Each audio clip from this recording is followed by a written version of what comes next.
کہے کہ ہمارا رب اللہ ہے، پھر اس پر جم جائے، ان پر فرشتوں کا نزول ہوتا ہے، نہ کوئی غم کرو نہ خوف، خوشیاں مناؤ جنت کی جس کا تم سے وعدہ کیا گیا تھا۔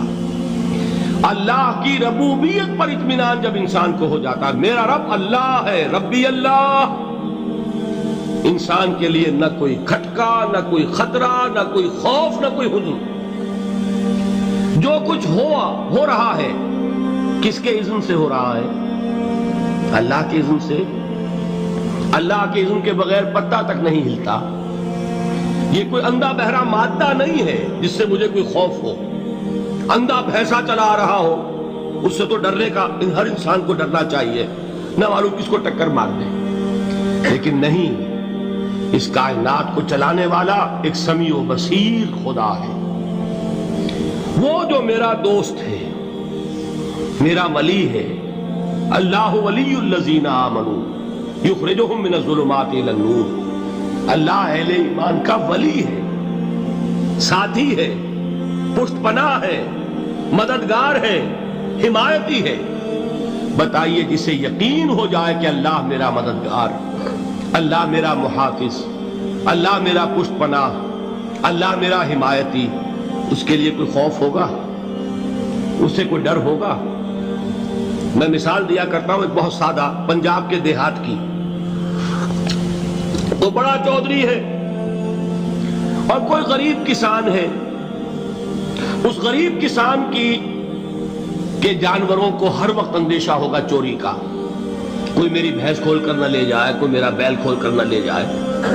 لیکن جس کے بارے میں یہ سب کو معلوم ہو کہ وہ جو بڑا چودھری ہے وہ اس کا دوست ہے، اس کی بچیا کو کوئی خوف ہوگا؟ اس کی بھینس پر کوئی ہاتھ ڈالے گا؟ اسے کوئی اندیشہ ہوگا؟ نہیں۔ کیوں؟ کہ وہ بڑا چودھری، بڑا اس کا یہاں کا سردار، جاگیردار، سب کو معلوم ہے وہ میرا دوست ہے، کوئی میرے خلاف اقدام نہیں کر سکتا۔ اس دنیا میں یہ چھوٹی سی بات اگر آپ کے دلی اطمینان اور سکون کا باعث بن سکتی ہے تو ذرا تصور کیجئے۔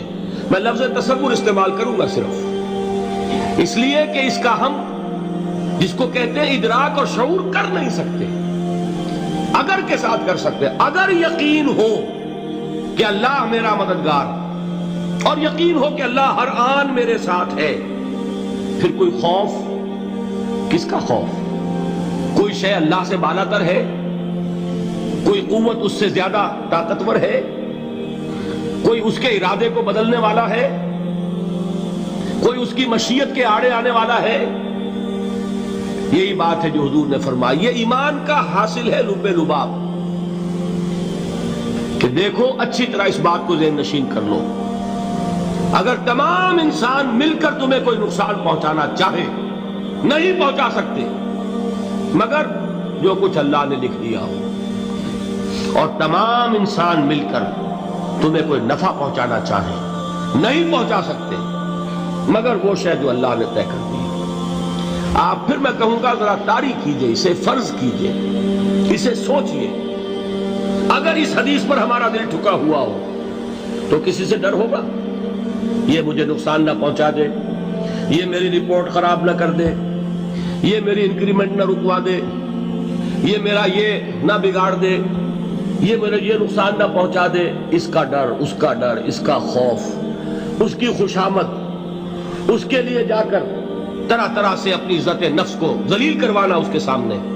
یہ سب کچھ کیوں کرتا ہے انسان؟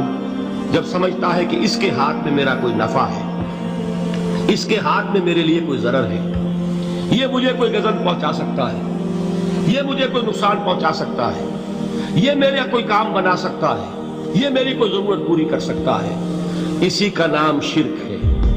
جہاں آپ نے یہ سمجھا کہ غیر اللہ کے اندر کوئی طاقت موجود ہے، وہی شرک ہے۔ بتوں سے تجھ کو امیدیں، خدا سے نومیدی، مجھے بتا تو صحیح اور کافری کیا ہے؟ شرک تو یہ ہے۔ جس پر بھی تمہیں یہ خیال ہے، کلمہ ہے یہ کلمہ سوم، لا حول ولا قوت الا باللہ، ذرا اس پر دل کو کبھی اگر آپ تصور کریں، پھر فرض کریں، دل ٹھک جائے اس پر، کوئی طاقت نہیں۔ یہی بات تھی جو شیخ عبد القادر جیلانی رحمۃ اللہ علیہ نے اپنی وصیت میں اپنے بچے سے کہی. 11ویں دینے والے ہیں، لیکن حضرت شیخ عبد القادر جیلانی کی وصیت اور تعلیمات کو کتنے لوگ ہیں تم جانتے ہو؟ یہ جن مقامات تک پہنچے ہیں وہ کس چیز کی بدولت پہنچے ہیں؟ انہوں نے جو پیغام دیا وہ کیا تھا؟ اے میرے بچے، جس طریقے سے قرآن مجید میں حضرت لقمان کی نصیحتیں جو ہے نقل کر دی گئی ہیں، میں یہ عرض کروں گا بالفرض اگر قرآن حضرت عبد القادر جیلانی کے بعد نازل ہوا ہوتا تو شیخ عبد القادر کی یہ نصیحتیں بھی قرآن میں درج ہوتی. اتنی اونچی نصیحتیں ہیں. اے میرے بچے، اس حقیقت کو ذہن نشین کر لے، لا فاعل فی الحقیقت ولا مؤثر الا اللہ. اس کائنات میں نہ کوئی فاعل حقیقی ہے نہ مؤثر حقیقی ہے سوائے اللہ. کسی شے میں کوئی تاثیر نہیں اگر اللہ نہ چاہے. آگ جلا نہیں سکتی اگر اللہ نہ چاہے.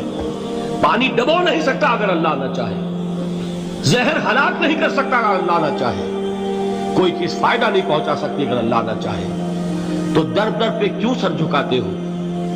در در پر کیوں جبیں سائی کرتے ہو؟ سب کے سامنے کیوں ہاتھ پھیلاتے ہو؟ ایک اللہ سے مانگو. ایک اللہ کے سامنے زمین پر اپنی جبین رکھو.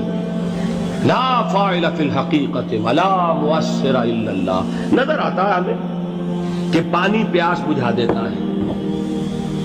پیاس بجھانے کی صلاحیت پانی میں نہیں ہے، اللہ کے اذن سے. کھانا بھوک مٹا دیتا ہے، بھوک مٹانے کی صلاحیت کھانے میں نہیں ہے، اذن رب میں. دیکھیے یہی یقین تھا. حضرت موسیٰ علیہ السلام کا واقعہ یاد کیجئے. سامنے سمندر آ گیا ہے، قوم دیکھتی ہے پیچھے کہ گرد و غبار کا طوفان ہے. معلوم ہوا کہ فرعون اپنے لشکر سمیت آ گیا.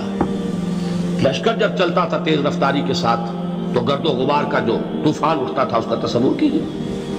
اور لمحہ بلمحہ وہ قریب آ رہا ہے. پوری قوم نے کیا کہا؟ اے موسیٰ انا لمدرکون. اے موسیٰ ہم تو پکڑے گئے. قرآن مجید میں تو یہاں وہ باتیں نہیں لکھی ہے، لیکن تورات میں یہ درج ہے کہ بنی اسرائیل جھگڑنے لگے، دست و گریبان ہو گئے موسیٰ کے ساتھ. موسیٰ ہمیں یہاں مروایا لا کر، اس سے تو ہم ہی بہتر تھے. وہاں کھانے کو ملتا تھا، زندگی تو تھی، بیگار ہم کر رہے تھے، موت تو نہیں تھی. اب جو کچھ ہوگا اس کا تصور کرو، جس طریقے سے ہمارے ٹکڑے اڑائے جائیں گے. تو لڑ رہے ہیں حضرت موسیٰ علیہ السلام سے. یہ تورات کی تفصیل ہے. قرآن میں صرف اتنا آیا ہے، پریشان ہو کر انہوں نے کہا انا لمدرکون. موسیٰ ہم تو پکڑے گئے. اس وقت موسیٰ کا جواب کیا ہے؟ کلا ان معی ربی سیہدین. نہیں، میرے ساتھ میرا رب ہے، وہ راستہ دے گا. بتائیے کہاں راستہ نظر آ رہا ہے؟ یہ ہے ایمان بالغیب. راستہ نظر نہ آئے تب اللہ پر یقین ایمان ہے. جیب میں پیسے ہوں اور تب دل کو اطمینان ہے تو ایمان کس پر ہوا؟ پیسے پر، اللہ پر نہیں. جب وسائل و ذرائع نہ ہو اور پھر یقین ہو کہ اللہ مسبب الاسباب ہے، وہ اسباب کا پابند نہیں ہے، وہ اسباب کا محتاج نہیں ہے، اسباب اس کے محتاج ہیں. اگر یہ یقین ہے تو اللہ پر ایمان ہے.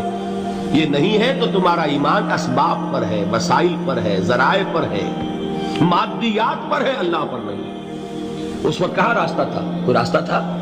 سمندر ہے اور ادھر سے لشکر آ گیا ہے.